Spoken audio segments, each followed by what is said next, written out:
اللہ الرحمن الرحیم۔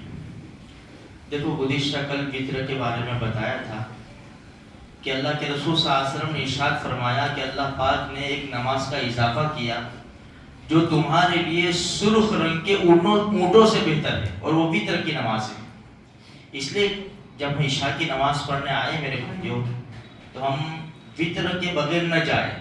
ہاں، اگر ہماری تہجد پڑھنے کی عادت ہے اور ہم اٹھ سکتے ہیں رات کو تو اس وقت وطر کی نماز پڑھیں، اور اگر ہمیں یقین نہیں ہے تو ہم عشاء کے بعد ہی وطر پڑھ لیں، وطر کے بغیر نہ جاویں۔ میں نے گزشتہ کل ایک مسئلہ بھی بتایا تھا۔ اب وطر کی نماز جو ہے نا، وہ رمضان کے علاوہ، رمضان میں تو جماعت کے ساتھ ہوتی ہے امام کے پیچھے، رمضان کے علاوہ ہر انسان الگ الگ نماز پڑھتا ہے وطر کی، اپنے اپنے اعتبار سے 3 رکعت ایک سلام کے ساتھ احناف کے نزدیک، اس لیے کہ حدیث بھی ہے۔ دیکھو ایک بات ہمیشہ یاد رکھو، یہ جتنے بھی مسلک ہیں نا، 4 شافعی، حنفی، مالکی، حنبلی، سب اپنی اپنی جگہ پر برابر ہیں، سب نے حدیثوں سے راستے نکالے رہے۔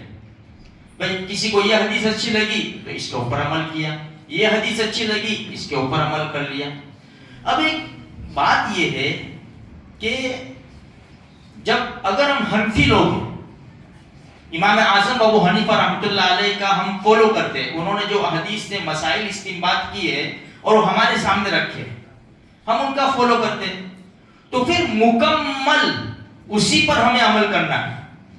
اب ایسا نہیں کہ بھائی رفع یدین میں وہاں چلے جاوے، جیسے کہ آج کل بہت زیادہ چلا ہے، رفع یدین لوگ کرتے ہیں، ٹھیک ہے، اس کا انکار نہیں ہے، لیکن آپ کو مکمل پھر دوسرے مسئلے پر جانا پڑے گا۔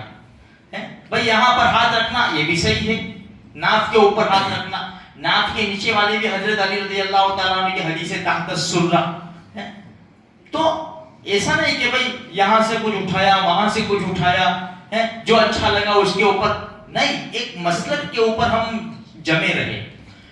تو دیکھو حنفیہ کے نزدیک وطر کی نماز ایک سلام کے ساتھ 3 رکعت، انہوں نے حدیث پیش کی ہے۔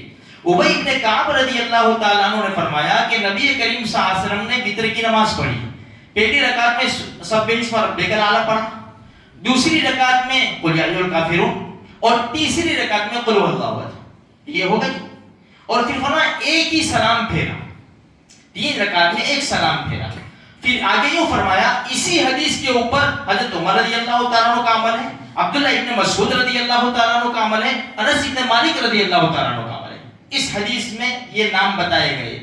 تو خیر میرے بھائیوں، تو ہم وطر کی نماز اکیلے پڑھتے ہیں، پورے سال رمضان میں امام کے پیچھے پڑھتے ہیں، اور ہم سب کو معلوم ہے کہ بھئی 3 رکعت جو مغرب کے بھی ہم نے پڑھی ہے ایسی ہی پڑھی جاتی ہے۔ فرق اتنا ہے کہ تیسری رکعت میں سورہ فاتحہ اور سورت پڑھنے کے بعد بھائی سورت ختم ہوئی تو پھر بس یہیں سے اٹھا، اب یوں چھوڑنے کی ضرورت نہیں ہے ہاتھ۔ بعض لوگ جیسا کہ بعض رکعت بھی باندھتے ہیں لوگ تو اللہ اکبر پھر کرتے ہیں، کوئی بس سیدھے اللہ اکبر کہہ کے رکعت باندھ لیں۔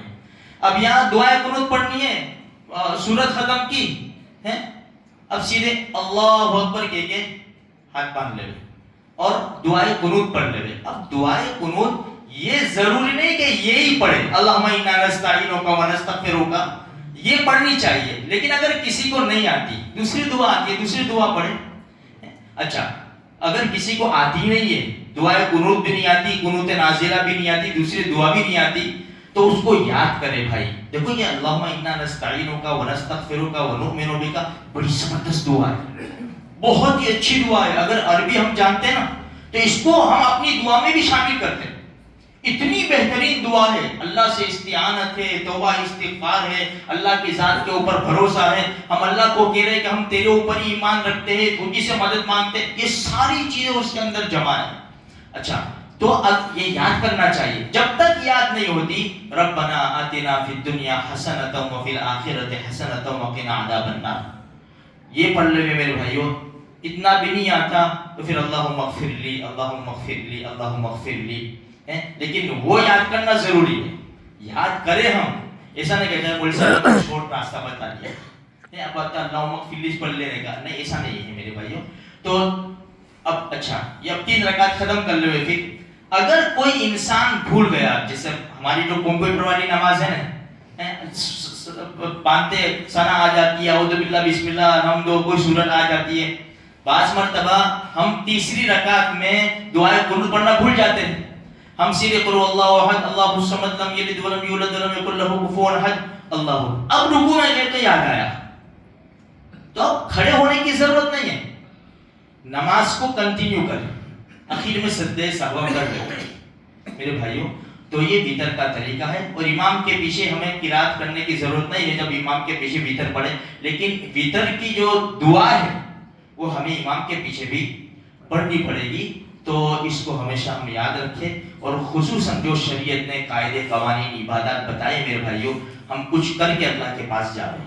ہمیں ضرور اس کے اوپر عمل کرنا چاہیے، پابندی کرنی چاہیے، تاکہ اللہ کے سامنے ہم کچھ لے جا سکے. اتنی ساری نعمت اللہ کی استعمال کرتے ہیں، اللہ کی سنی بات پر عمل کرنے کی توفیق عطا فرمائے.